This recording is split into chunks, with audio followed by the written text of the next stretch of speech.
الحمدللہ وکفا والصلاۃ والسلام علی النبی المصطفیٰ وعلی آلہ وصحبہ ومن والاه اما بعد قال النبی صلی اللہ علیہ وسلم لو یؤتی الناس بدعواهم لادعى رجال اموال قوم ودماءهم لكن البینۃ علی المدعی والیمین علی من انکر۔ یہ صحیحین میں بھی ہے، بہقی میں بھی ہے، دیگر کتب کے اندر بھی ہے، حدیث صحیح ہے اپنے متن کے لحاظ سے اور اپنی سند کے لحاظ سے، کوئی اضطراب نہیں ہے۔ یہ عبداللہ ابن عباس رضی اللہ تعالی عنہ نے یہ ارشاد فرمایا ہے۔ ضرورت اس وقت اس کی پڑی کہ جب عبداللہ ابن ابی ملیکہ جو تھے، یہ عبداللہ ابن الزبیر کے دور میں طائف میں جج تھے، قاضی تھے، دو عورتوں کا جھگڑا ان کے پاس آیا تھا۔ دونوں درزی کا کام کرتی تھی، سلائی کڑھائی کا کام کرتی تھی، اور ان میں سے ایک نے آ کر دعویٰ کیا کہ اس دوسری عورت نے مجھے یہ زخم کر دیا ہے، دوسری نے انکار کر دیا۔ تو اس قاضی نے یعنی عبداللہ ابن ابی ملیکہ نے عبداللہ ابن عباس رضی اللہ تعالیٰ عنہما سے پوچھا کہ یہ معاملہ ہے، کیا فرماتے ہیں آپ اس سلسلے میں؟ اس استفسار پر، ان کے اس سوال پر نبی علیہ الصلوۃ والسلام کا یہ فرمان عبداللہ ابن عباس رضی اللہ تعالیٰ عنہ نے بیان کر دیا۔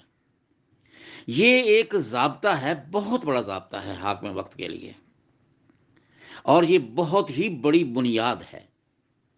دیکھیے، آپ جانتے ہیں کہ بیسک جو 5 ایسینشلز ہیں یا نیسیسٹیز ہیں، تو اس کی حفاظت جو ہے فطری طور پر ہر مذہب کرتا ہے، اسلام بالاولیٰ کرتا ہے۔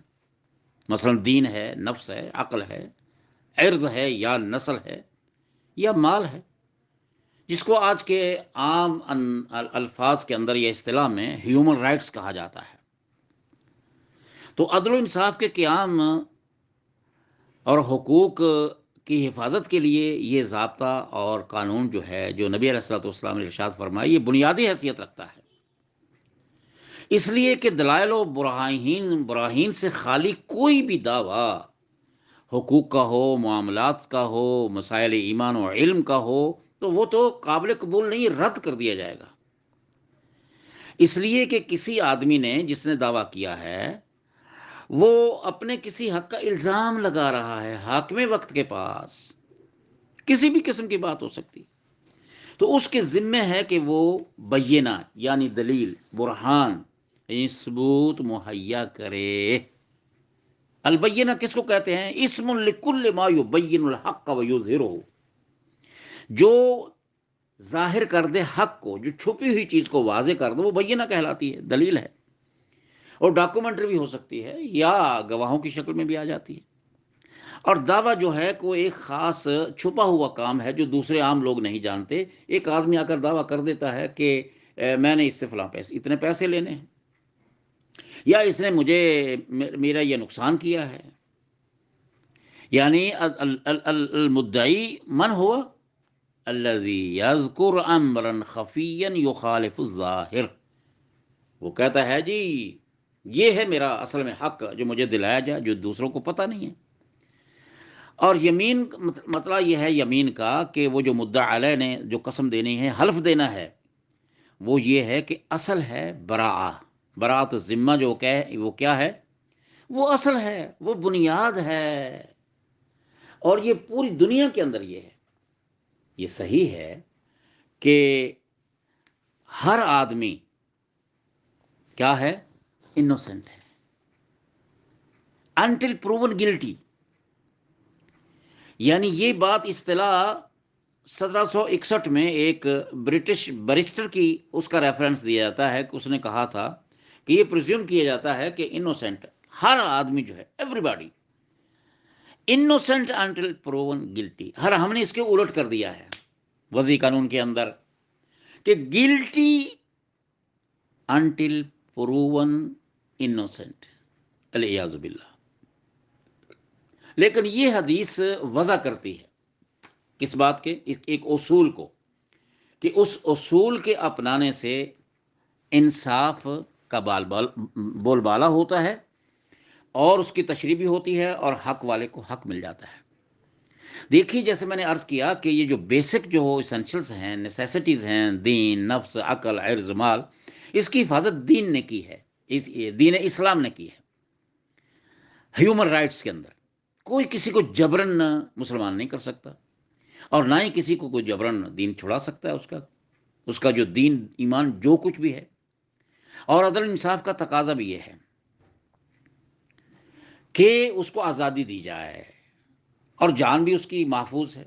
عقل یہ ہے کہ عقل کو ہر وہ چیز جو عقل کو مختل کرنے والی ہے اس کو دین اسلام میں حرام قرار دے دیا گیا ہے۔ نسل جو ہے، ریجنریشن، ریلیجن بھی ہے، نسل یعنی عقل بھی ہے، نفس بھی ہے، جان کی بھی حفاظت، دین کی حفاظت، عقل کی حفاظت، اور عرض یعنی عزت اور آبرو جو ہے، اور اس کے اندر کیا ہے؟ نسل ہے، ریجنریشن ہے۔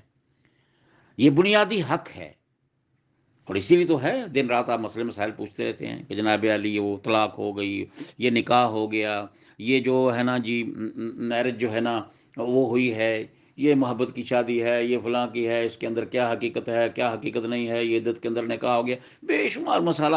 کیوں یہ سوالات پوچھے جاتے ہیں؟ اس لیے کہ اسلام یہ چاہتا ہے، گارنٹی دیتا ہے کس بات کی؟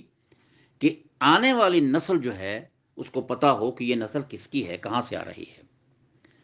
تو لہٰذا یہ جو دلیل ہے نا آج کل ہمارے ہاں کہ بار ثبوت جو ہے جی وہ مدعا علیہ کے ذمہ ہے، یہ بالکل ہی بے بنیاد ہے اور مضحکہ خیز ہے۔ اور یہ یاد رکھیں، گھر کا حکمران یعنی نگران کون ہے؟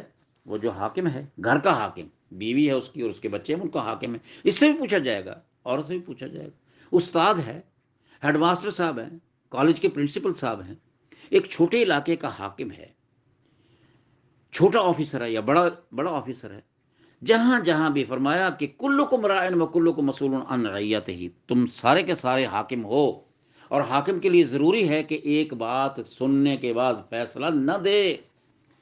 وہ آج بڑا ہی افسوس ہے یہ بات کہتے ہوئے، بے شمار حدیثیں جو بے بنیاد ان کو تو بیان کر دیا جاتا ہے، اور اس حدیث کو کم بیان کیا جاتا ہے۔ دنیاوی قانون ہے جی، وہ جی ان پریسیڈنٹڈ ہے، کوئی پریسیڈنٹ نہیں مل رہا، وہ پریسیڈنٹ اگر ہو تو فلاں جج نے یہ فیصلہ کیا، فلاں حکمران کے فلاں ملک کے اندر فلاں جیرو نے یہ فیصلہ کیا تھا، بار اور بینچ اور قانون وغیرہ۔ خدا کے بندو، پاکستان اسلام کے نام پر ہے، معرض وجود میں ہے۔